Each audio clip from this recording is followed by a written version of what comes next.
ఒకే ఒక్క సినిమాతో star image అందుకోవడం అందరికి దక్కే అదృష్టం కాదు.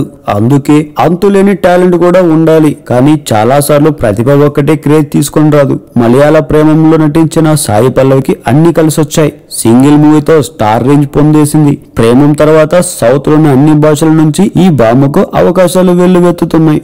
మల్లీవుడ్ లో మంచి స్థాయి అందుకున్న సాయి పల్లవి నిజానికి తమిళ అమ్మాయి అయినా సరే ఇప్పటి వరకు ఒక్క తమిళ మూవీలో కూడా నటించలేకపోవడం ఆశ్చర్యకరం. విక్రమ్, విజయ్ చందర్ల మూవీలోను అలాగే మణిరత్నం రూపొందించిన కాట్రు విడుదలలోను మొదట ఈమెనే తీసుకున్నారట. కానీ ఆ ప్రాజెక్టుల నుంచి సాయి పల్లవి తప్పుకుంది. మళ్ళీ ఇప్పుడు ఓ తమిళ సినిమాకి ఓకే చెప్పి తన సొంత భాషలో తొలి మూవీకి రెడీ అయిపోతుంది ఈ భామ. అమలాపాల్ మాజీ భర్త ఏఎల్ విజయ్ దర్శకత్వంలో ఓ సినిమాకు సాయి పల్లవి సైన్ చేయడం విశేషం. త్వరలో ఈ సినిమాపై అధికారిక ప్రకటన వెలువడుతుంది.